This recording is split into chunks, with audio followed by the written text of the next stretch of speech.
going to air it out down the field. Catch and a touchdown. It's College Football Pick'em, presented by Harbor Jiu-Jitsu on AM 1490 Sports Betting Radio. Here's your host, Nick Kosko. It's College Football Pick'em right on AM 1490 Sports Betting Radio. Nick Kosko with you every single Saturday morning. We are presented by Harbor Jiu-Jitsu, located inside the Attila's Gym in Egg Harbor Township. Week 6 already in the 2021 season throughout the land of college football. 18-7 on the year, by the way, in our picks.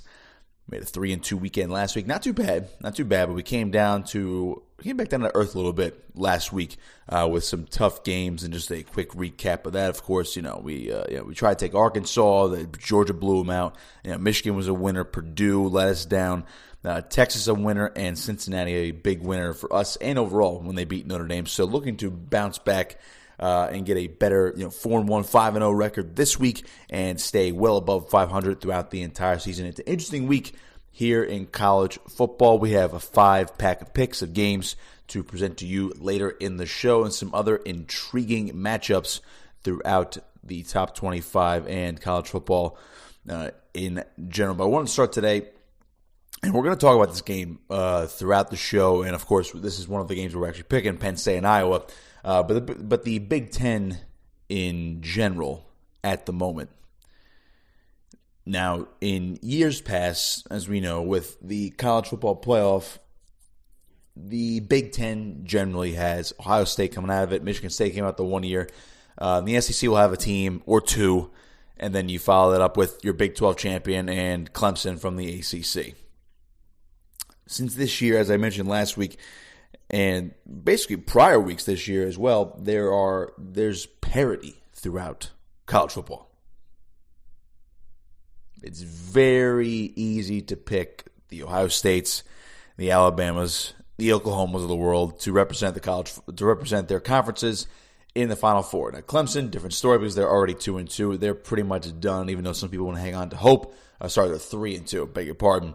But, they're behind within their own division right now, Wake Forest and NC State. And Wake Forest is number 19 in the country, folks, at 5-0. Wake Forest is your highest-ranked team in the ACC, and who knows if they're going to be able to, pull off a huge run and be a threat for the college football playoff. But you look at the Big Ten, particularly the Big Ten East. This is the toughest division in college football this year. Not only do you have 4 ranked teams, 3 of them are in the top 10, and Michigan State is the 4th team there. They're number 11. So, you could almost say you have 4 teams in the top 10, but of course, Michigan State just on the outside looking in, but they're all top 15 teams. And then you follow that up with a 4-1 Maryland team, a 3-2 Rutgers team, and heck, even an Indiana team that was competitive last year. They're only 2-3. It's not like they're winless, only have 1 win on the season. The Big Ten East is ridiculous. Meanwhile, for Iowa on the other side, they are undefeated. They are number 3 in the country, 5-0 overall. So you look at the Big Ten as a whole, they have 4 top 10 teams and 2 teams within the top 5. So it could be that the Big Ten is this year's SEC for how loaded it is, at least from the one division. But you're only going to get 1 team coming out of that division going to the Big Ten title game, which kind of stinks. And then you're going to have probably Iowa coming out of the other side. And it's amazing to look at the standings right now, and you look at Minnesota, been so up and down. They have a loss to Bowling Green. Purdue disappointed us last week with that loss to Minnesota. They're both 1-1 in the conference and 3-2 overall, so they're still in the hunt, so to speak, for the Big Ten West title. And we've seen what Nebraska is this year, 1-3 overall, 0-2 in the conference, vastly disappointing.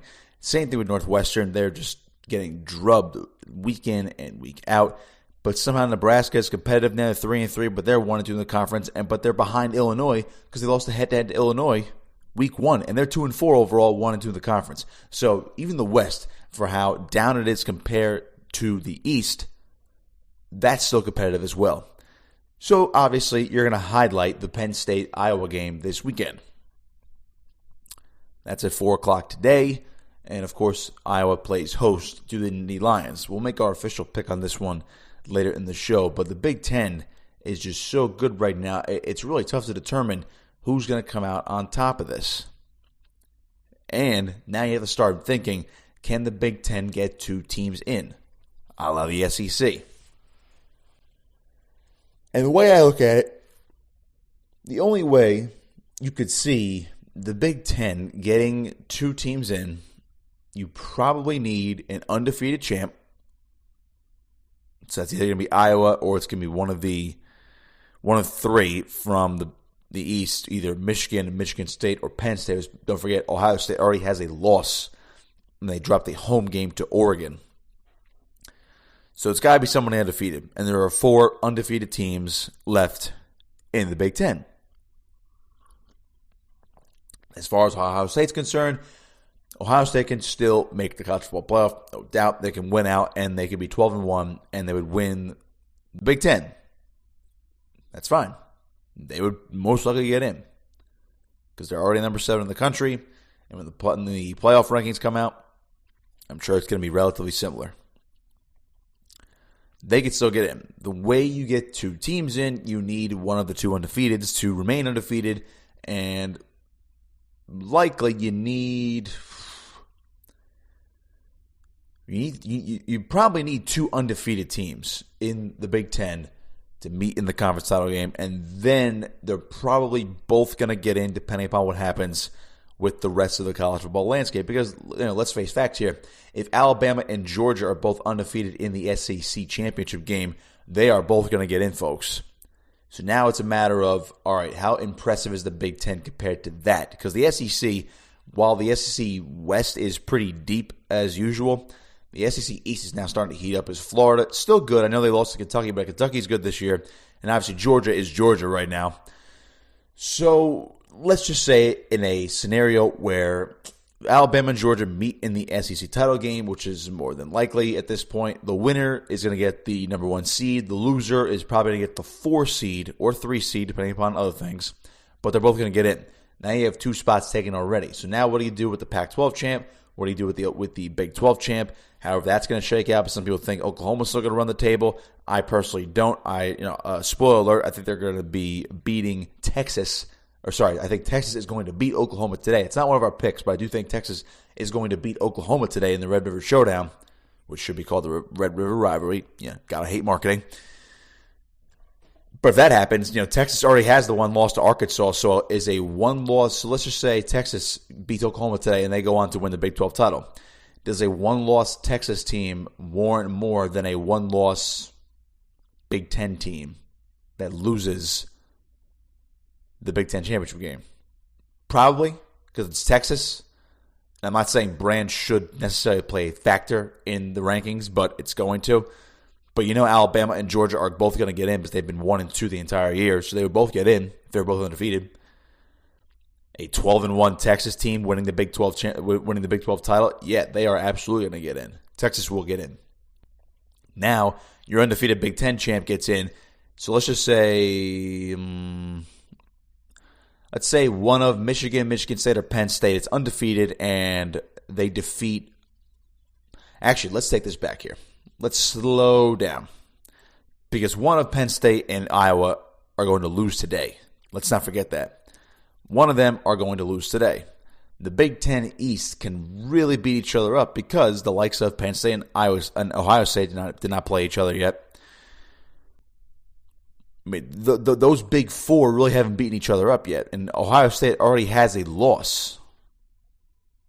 And based on how I'm projecting things right now, let's just say, folks, Michigan is undefeated, and they play an undefeated Iowa team in the Big Ten championship game. Now, could they both get in? It's possible. But like I said, if you have a 1-loss Texas team or a 1-loss or undefeated Big 12 champ, then it's not going to happen. They'll put 2 SEC teams in there, but if you want that doomsday scenario of 2 SEC and 2 Big 10 to represent the playoff, well, the Big 12 has to beat each other up. The Pac-12 almost got rid of itself because Oregon, its top team, already lost to Stanford, a solid program, but albeit a big upset. Pac-12 could almost be on the outside looking in now. And if you are a big Big 10 fan, then you're going to need a 2-loss champ out of the Big 12. Then you could see a scenario where, let's just say, Michigan and Iowa both undefeated, go to the Big 10 title game. They would both probably get in. But you cannot forget about the Cincinnati factor as well. So that remains to be seen. But here is where the Big Ten could not get 2 teams in. And we're going under the assumption, folks, that the SEC is going to get Alabama and Georgia in. Ohio State and Iowa. Let's just say this. A 11-1 Ohio State team, 12-0 Iowa team, meeting the title game. Iowa wins, they're getting in. If Ohio State wins, they're going to get in, and Iowa is screwed. They'll probably go down to 5 or 6. Because for how impressive they are, let's say that they beat Penn State, beat everybody else on their schedule. Penn State's that biggest win, but they can't beat Ohio State in the Big Ten championship game. Sorry, they're not going to be in.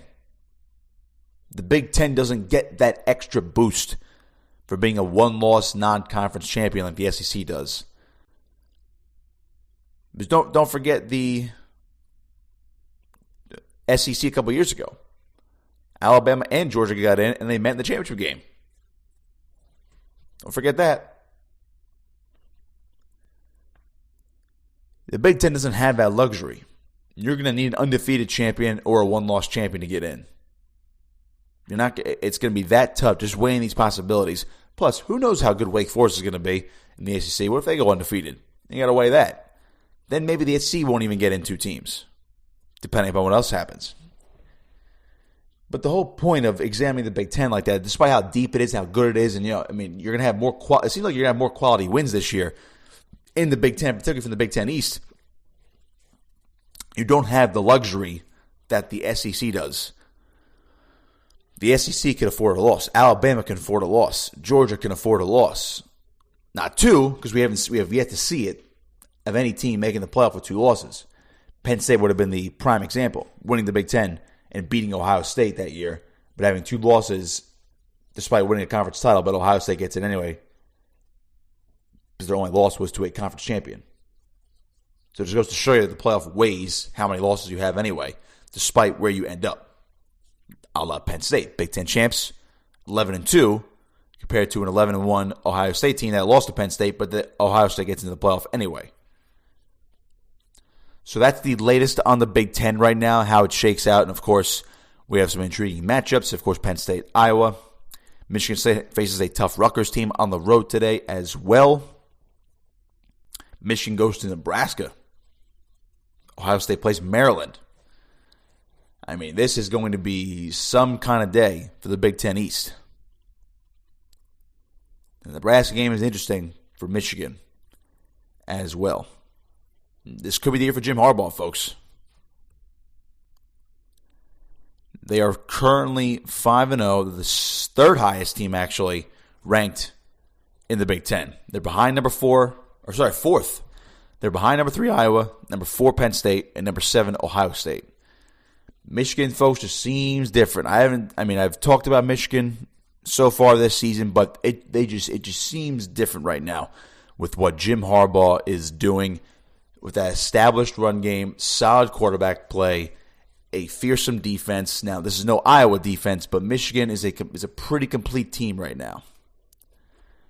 This is another test. Now, they went on the road and dominated. Wisconsin, in the end, is probably not going to be as good as we thought they were going to be, even if they kind of turn it around and maybe finish 8-4, 7-5 after their 1-3 start. But they're not. Wisconsin's not what we expect them to be.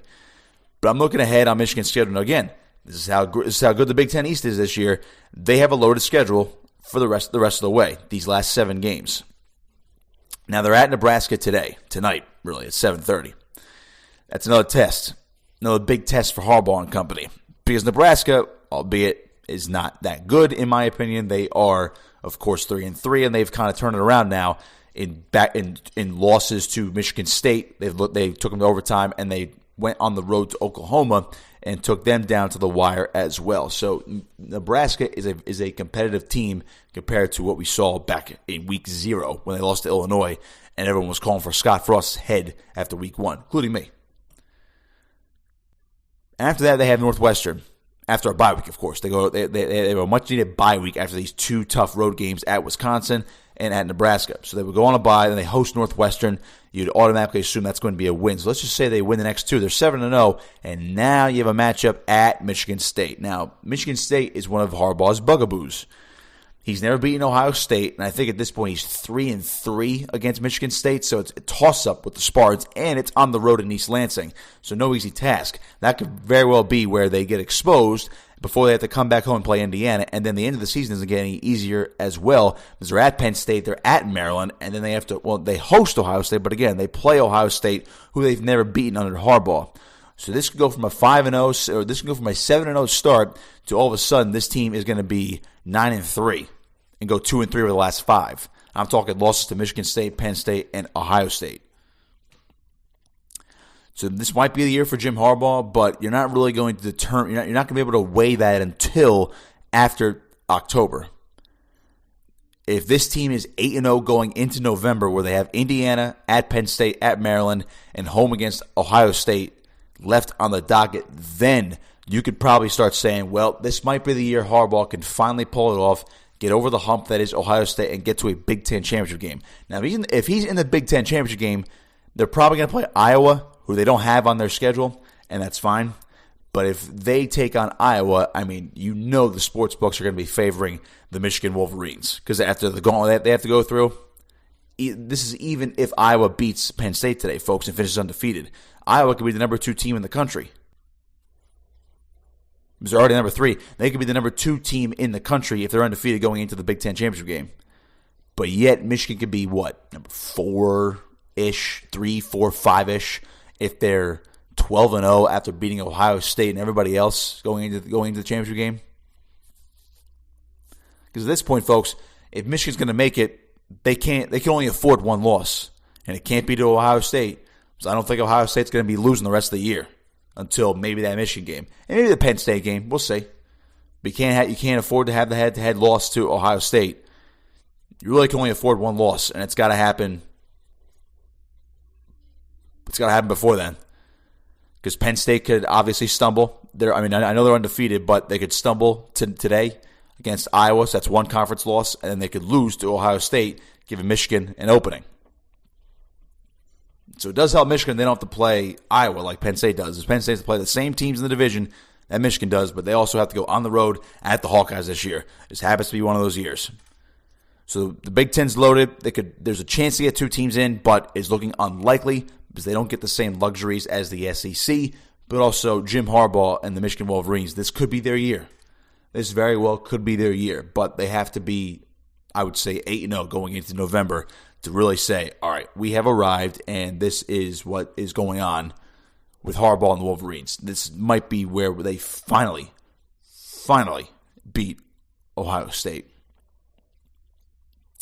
All right, we are going to step aside and take a quick break. On the other side, we'll break down some more of these matchups and what's going on in the college football landscape. Also talk a little Coach O, little Ed Orgeron over at LSU. Could this be the end for Ed Orgeron after this season as well? Then, of course, we'll dive into our picks, segment 5-pack of picks coming up, 18-7 on the season as well.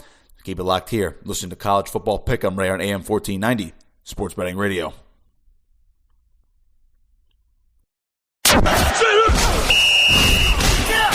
Betting college football?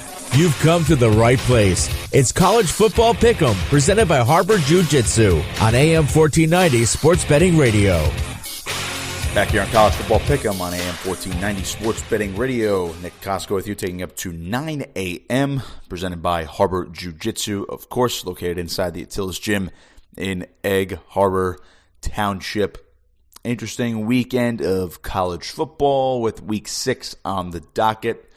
Big Ten heavy today. A lot of SEC, Alabama, Texas A&M, LSU, Kentucky. Ooh, that's going to be a good one as well. And speaking of good old LSU, your 2019 national champions, the LSU Tigers, it's not looking good right now for LSU. 3-2 on the year, unranked, among loaded SEC West that features 4 ranked teams, number 1 Alabama, number 13 Arkansas, 17 Ole Miss, and 18 Auburn right now. And speaking of that Auburn team, that's who LSU just lost to just last week. If we're looking at LSU on the schedule right now, on paper, that opening loss to UCLA in the Rose Bowl. UCLA has stumbled a bit since then, but it looked like a legit loss. Okay, UCLA's arrived, but they've stumbled now since then. And then after that, beat McInerney State, 34-7. Central Michigan, and they scraped by Mississippi State. All right, 3-1. All right, you get a conference win. Now you host Auburn. Here's your challenge. Nope. 24-19 loss at home. Defense couldn't contain Auburn. Again, you give up 24 points in this day and age in college football, you should be able to outscore teams if you're only going to give up 24 points. Most of the time, you should be able to outscore the teams. Offense let them down. Quarterback Max Johnson couldn't do enough. On the one touchdown pass for Bo Nix for Auburn, they couldn't. He pulled off a McNabb against Dallas Cowboys back in 2004, scrambling from basically across the field twice, and he threw a touchdown pass across his body. Here's now the problem with LSU. They have Kentucky tonight on the road. They host Florida. They're at Ole Miss, at Alabama. They host Arkansas. Then they host Louisiana Monroe. Then they host Texas A&M. You tell me where you see 3 more wins for this team. Because right now, it sure doesn't look like it's going to be Kentucky tonight. It doesn't look like it's going to be Florida. It might not be Ole Miss. It's certainly not going to be Alabama on the road. Maybe Arkansas. Probably Louisiana Monroe. And right now, I'd say yes over Texas A&M. But I would think they're going to get quarterback Haynes King back by then, and maybe they'll get an extra boost. I mean, a little too late. But I mean, I don't see this team even finishing 6-6 right now at this point. I mean, that defense won't be able to contain these high-powered offenses. Now I could be, folks, I could be totally wrong, and they could go out and upset the newly number 16 ranked Kentucky Wildcats tonight on the road to show that the Kentucky win, they peaked with that Florida win last week. I could see that. And again, they host Florida. But I mean, this team is going to struggle to even get to 6-6 and get to a bowl game. Now, either way, let's just say they finish 7-6, and even if they win a bowl game, they're 7-6. You mean to tell me Ed Orgeron is going to come back next year? This team needs to win at least 9 games for them to say, okay, they showed a little something. And it's funny when you think about this. That 2019 year was just so out of character for Ed Orgeron. And I love Coach O. Love what he's about. Tough, old school football guy. We all love his big, thick Southern voice. Go Tigers. We love that. He's a Louisiana boy all the way through. So he's meant for LSU. At least on paper.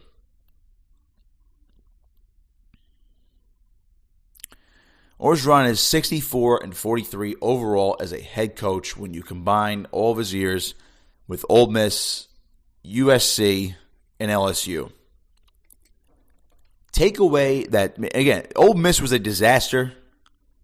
That's fine. Some people like to throw that out the window and not really hold that against Coach O because he rebounded. He had he had an okay time with USC, but it was on the interim basis. And then, of course, he's been good as LSU's head coach, but that the expectations for LSU are just so sky high that it's not good enough. So he's 49-43 overall. If you take out that 15-0 season from 2019, so he's just over 500 as a head coach overall, taking out the national championship year, where everything broke right for LSU that year. At LSU, taking out the 2019 year at this point just seems like an outlier because they were so dominant. People want to say he caught lightning in a bottle, and it's looking truer and truer by the day, by the week. Again, I know it was Joe Burrow's second year in that system, but he was a guy that Ohio State didn't want because they had 3 quarterbacks in front of him. goes to LSU, has a very average year in 2018, and 2019, everything breaks red because Burrow wins the Heisman. He's got Jamar Chase and Justin Jefferson catching the football. He's got Thaddeus Moss, the tight end. That's Randy Moss's son, also catching the football. He's got a standout offensive line. He also has Clyde Edwards-Helaire in the backfield as well, first-round pick of the Chiefs. And then on that defense, you got guys all over the place too. Derek Stingley was playing. You had Patrick Queen, the linebacker, just to name a few guys. I mean, the entire team was almost an NFL roster. So you take that away, he's 33-16 as LSU's head coach going into this week. Okay, it's not bad.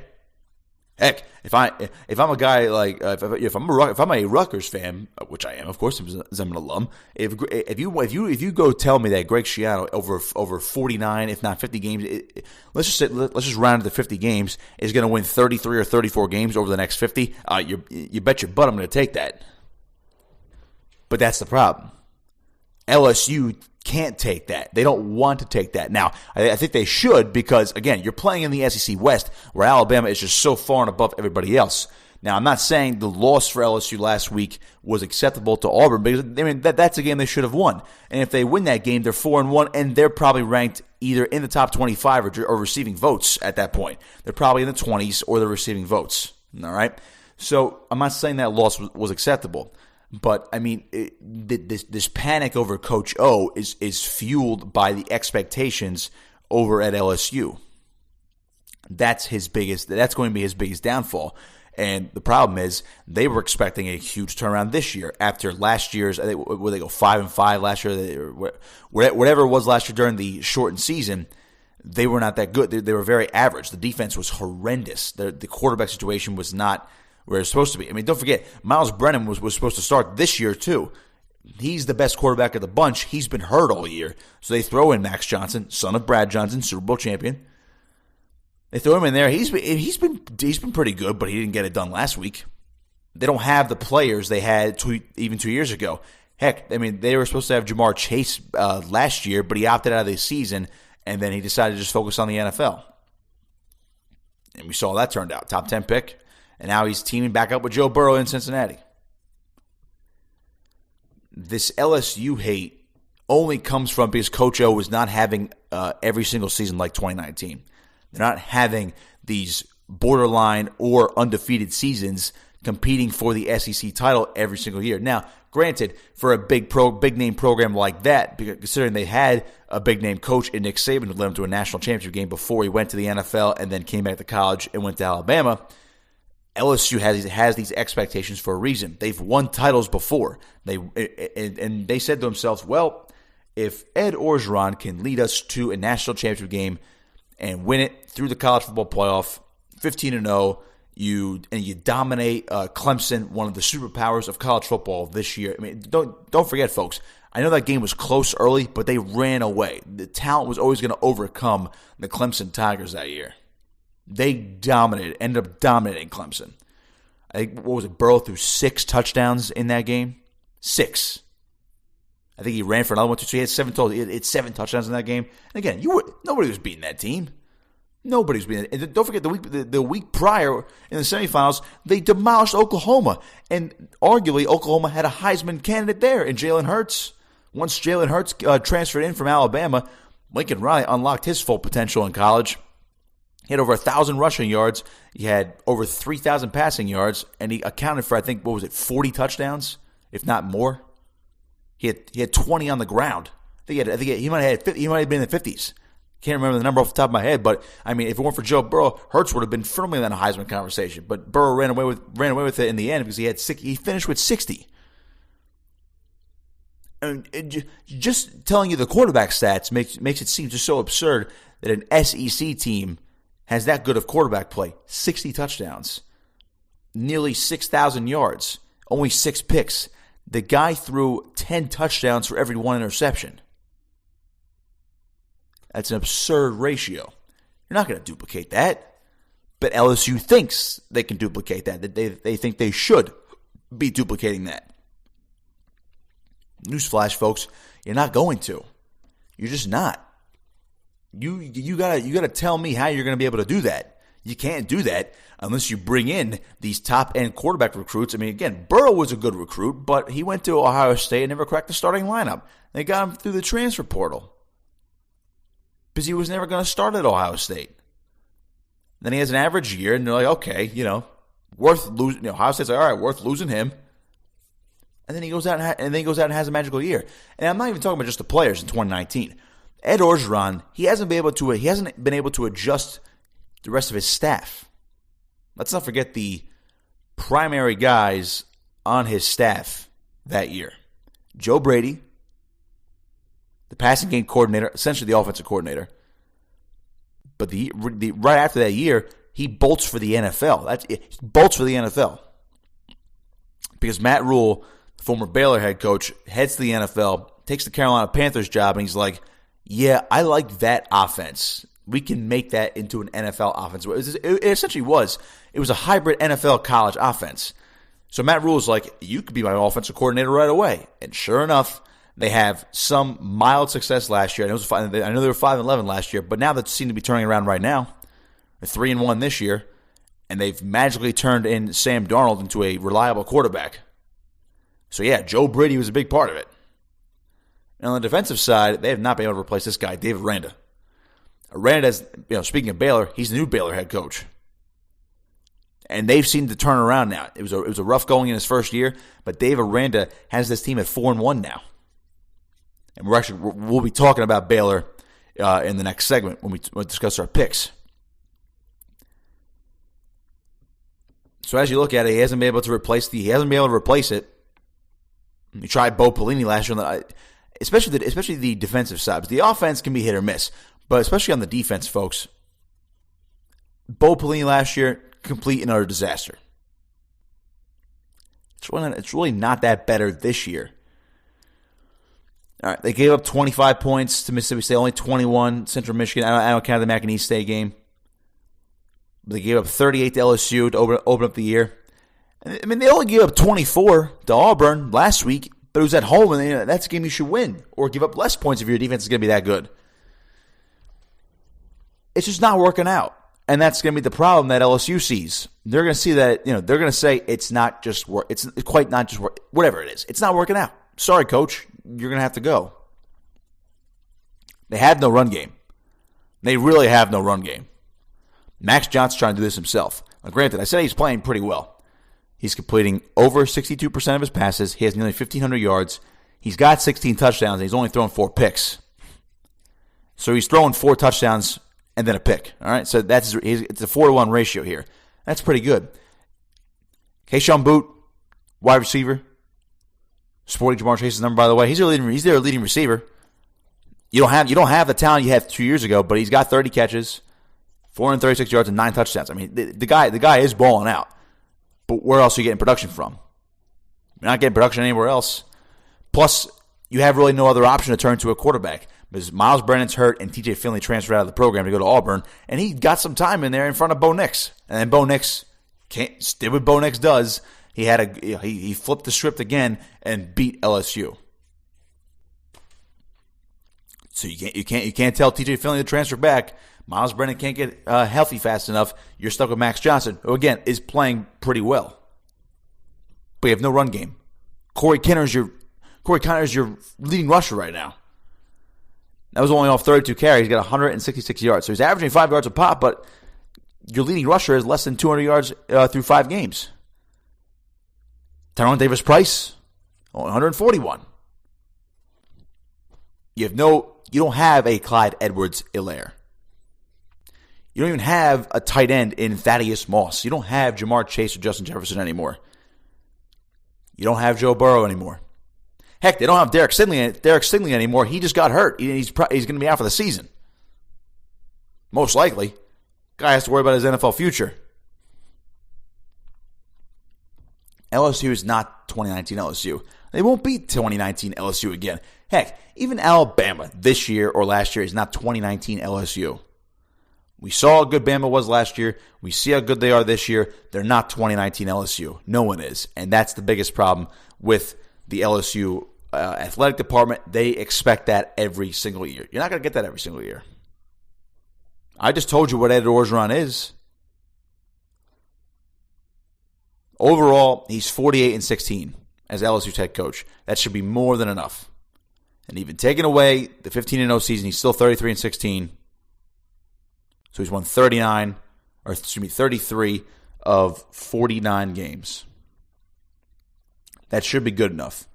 A 67% winning percentage should be good enough. And then to occasionally have a burst year where you're going to win 10 or 11 games, you challenge Alabama, maybe upset Alabama, and you get to an SEC title game. That should be good enough. Because, frankly, if you're really thinking about it, as long as Nick Saban is around in the SEC West, who is really coming out of there? LSU did once, and that was it. Since then, it's been Bama, Bama, Bama. And it's going to continue to be Bama. It's as simple as that. LSU's not beating Alabama this year. Alabama's not losing. You tell me when Alabama is going to lose. They won't. They won't lose this year. Let me take you back so the last 10 years. Or we'll go from 2010 to 2020. That's 11 games. Alabama has been in, 1, 2, 3, 4, 5, 6, 7. 7 of those 11.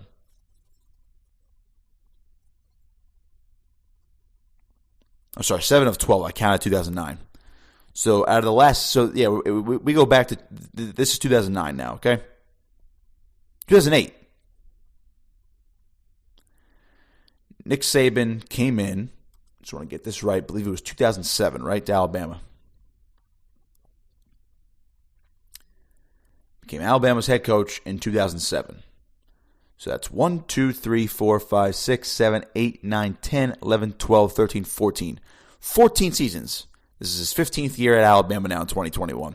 So out of 14 years, from 2007 to 2020, Alabama has come out of the SEC West 1, 2, 3, 4, 5, 6, 7. Sorry, 1, 2, 3, 4, 5, 6, 7, 8 times. 8 out of the 14. Guess who is number 2? Auburn with 3. Guess who's next? LSU with 2. And one of them was under Ed Orgeron in 2019. 2011, it was Les Miles with LSU. And they won. Both times LSU has been to the championship game since Nick Saban has come into Alabama. LSU has won the SEC title in the 2 years they actually got to the title game. Other than that, Auburn got there 3 times, but they've won twice. They lost to Georgia in 2017. We know how that turned out.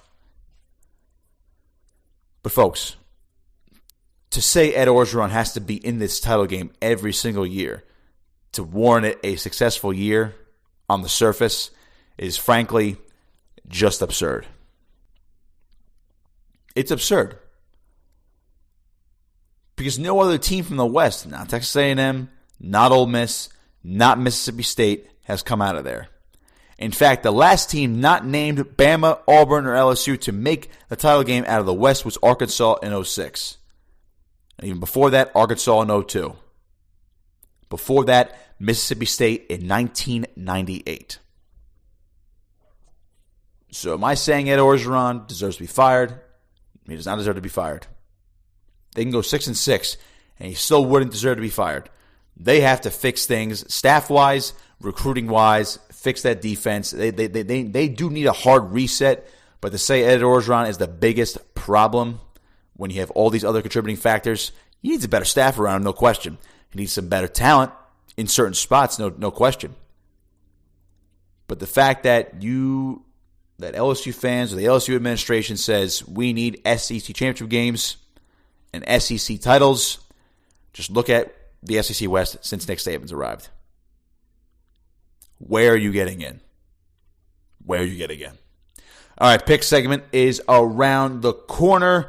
5-pack of picks, 18-7 on the season.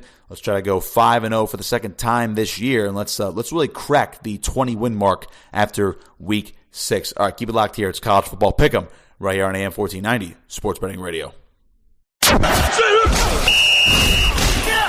Now back to College Football Pick'em with Nick Kosko, presented by Harbor Jiu-Jitsu on AM 1490 Sports Betting Radio. Back here for College Football Pick'em. Nick Kosko with you as we take you up to 9 a.m. And, of course, the show is also brought to you by Harbor Jiu-Jitsu, located inside the Attila's Gym in Egg Harbor Township. Going to get you ready for today's action in college football here in Week 6, giving you plenty of time this morning before those noon kickoffs, and of course some epic games later in the day as well. All right, 18-7 on the season, 3-2 last week. We had a hot 15-5 start, so it's been quite the year so far, folks. I'll tell you what. I mean, we have not really missed much this year. You know, we're 3-2 that first week, 3-2 in the second week, and then we started hitting our stride. 5-0 for the first time ever. That was in week 3, 4-1 the next week, and then, you know, came back down to earth a little bit last week, 3-2. But overall, 18-7 is a pretty good record through 25 games. So we're staying red hot. Hopefully, stay red hot today as well. So, all right, let's get down the brass tacks here and get it rocking. All right, so we're going to start out with my Scarlet Knights, and of course, we always do these picks as well. Preview these picks on Back Your Play with Rich Quinones on Thursdays from 4 to 6. Of course, he's on Tuesday, Wednesday, and Thursday from 4 to 6 right here on AM 1490. We always hit him in that 4 o'clock hour on Thursdays each and every week. So shout out to Rich for that as well. Michigan State and Rutgers is my first game. We'll be there today. I'm going to make the quick drive up there and see my Scarlet Knights play in person as a fan for the first time in, I would say, at least 4 years this time, dating back to my time as a student at the school. It's going to be a good time. Usually on game days, I was either traveling to the game to go broadcasting it at home, possibly producing it in studio for our student radio station. So I didn't get too many opportunities towards the end of my college career to just sit back and enjoy a game in the student section. Aside from, my first 2 years, I indulged, but the last 2 years as a junior and senior, it became more of a work approach. It's still fun as always, but it'll be fun to go see everybody. Of course, it's homecoming, so that gives me some extra juice. And with all that said, I'm taking Michigan State -5.5. So I set you up, folks. I set up those pins to knock them down, and I'm going to just throw a gutter ball at you and take Michigan State -5.5. And the reason being, I think Michigan State is just too good for Rutgers to stop on defense. Now, do I think Rutgers is going to bounce back after last week's embarrassing loss to Ohio State at home? Yes, I do. The problem is you're still facing a pretty darn good offense, a three-headed monster, so to speak, with Peyton Thorne at quarterback, Kenneth Walker running back, and Jaden Reed at wide receiver. Now, this doesn't mean that Rutgers can't contain them, as they contained Michigan's running attack in Ann Arbor just 2 weeks ago and lost 20-13 on the road. So it gives me confidence they can do it, but they were absolutely chewed up and spit out by the Buckeyes just last weekend. C.J. Stroud went off for the Buckeyes, and of course you saw Garrett Wilson and Chris Olave and Trevion Henderson, their offensive weapons, just destroy that Scarlet Knights defense. Now, the biggest issue for me is the run game for Rutgers to defend. They're going up against Kenneth Walker. He's the leading rusher in the entire country. He's got 680 yards off 100 carries, so the guy is actually averaging nearly 7 yards a pop. He's got 8 touchdowns on the ground. He's not really a big-time receiving back. I believe he only still has 3 catches on the year, but don't forget, Michigan State could so mix this up. And Mel Tucker, and there's a little battle right now between Mel Tucker and Greg Schiano over the keep chopping phrase and the mantra. Now, again, Rutgers bias aside, this was first done by Rutgers over Michigan State. Now, again, it's common, as our good buddy James Cratch over at NJ.com did a very interesting investigative piece into the origins of that phrase, but people know chop, keep chopping, and that little chop hand signal. I mean, that's Rutgers to a T. Michigan State, find your own thing. But, my fan anger aside, Michigan State -5.5 on the road. I don't see Rutgers winning this game. Now, I either see Michigan State winning this one by, roughly 7 to 10 points, maybe a late score and make them win by 14 or something, or Rutgers is going to come out and upset them, because one of the times I actually was in the stands as a student, this is back in 2015. Michigan State was number 4 in the country. They came in and Rutgers nearly knocked them off in a night game. That was the blackout game that year. It was 31-24, and that was the fourth down gaffe that season. It was Chris Laviano. He had fourth down. He spiked the ball on fourth down, and they were already across midfield. It was bad. Kyle Flood was suspended for 3 games due to his little academic misgressions. We'll just call him Norris Wilson was the interim head coach, and it's a very tough loss. But it should be a raucous environment at noon for the homecoming game. So I'll expect Rutgers to play hard, but I think Michigan State is going to get this game, unfortunately, today, and they'll cover the 5.5. All right, let's go down to Penn State and Iowa as we move a little faster now. Of course, one of my little Rutgers rant there. This line has stayed as we saw it earlier in the week. Iowa minus 1.5. Essentially a pick'em game, and for me, I gotta roll with Iowa. I just think the home field advantage is going to play the biggest factor. Now, again, Penn State has the quarterback advantage with Sean Clifford. But Iowa, solid running game. Tyler Goodson, 430 yards, 5 touchdowns on the ground this year. And that defense is soaring. Now, both teams have elite defenses, but Iowa's is just absolutely absurd. And I think they're going to do enough to just throw enough things into Clifford's face today in order to throw him off, maybe force a couple turnovers. And it's going to be one of those, drag it out, ugly games. Over-under only 41. That's an interesting total right there. This means Vegas thinks it's going to be a very low-scoring game in the 20-17 range, maybe even a 24-17 type of range as well. So I'm going to roll with Iowa. The 1.5 is essentially a pick'em, so give me the Hawkeyes at home at Kinnick Stadium to stay undefeated, and Penn State's going to drop maybe a spot or two, losing their first game of the season. All right, Virginia and Louisville. Now, we saw this game earlier in the week and liked it. I'm trying to find the updated line here. Stand by.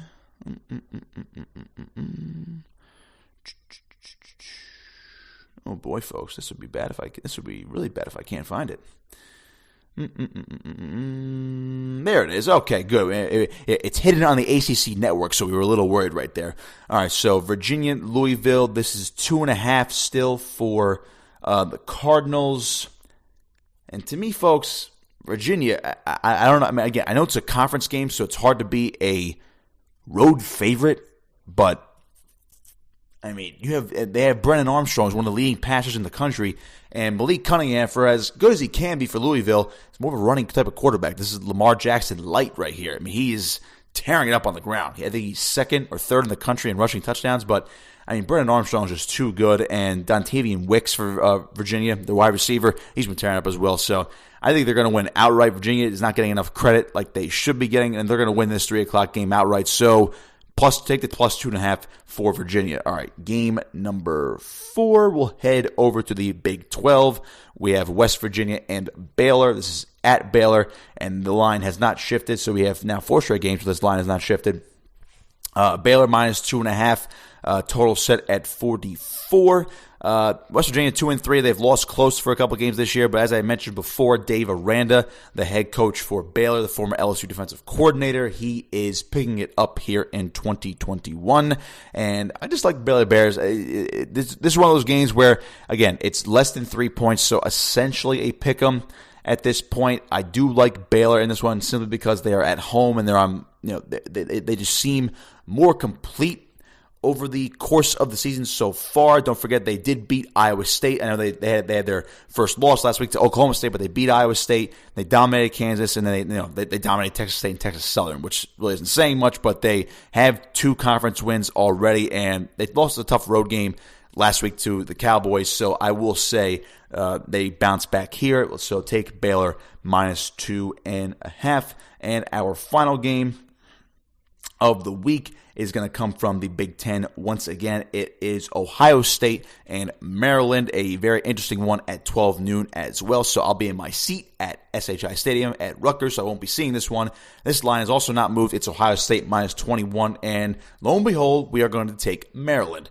Now, Maryland had a terrible week last Friday night against the Iowa Hawkeyes, losing 51-14. Talia Tagovailoa through 5 picks. I don't expect that to happen again. Ohio State's offense way too good. Don't see Maryland even becoming close to winning this game, but they're going to either get one of those backdoor covers or they're going to keep it closer than people realize throughout the afternoon. And this total is at 71, so expect a lot of points. And for me, that 21 is just too big to not take. I know it's at the Horseshoe, but again, Maryland has a high-powered attack. Dante Demas Jr. is the pass catcher. He's got over 500 yards, 3 touchdowns, and, of course, Tagovailoa at 1,500 yards and 12 touchdowns. The guy can really sling it. He had a bad week. I get it. Throw it out the window. That was his only bad game of the season. They're going to keep it within 21, so I will take Maryland to cover this one today at Ohio State. So Michigan State minus 5.5, Iowa minus 1.5,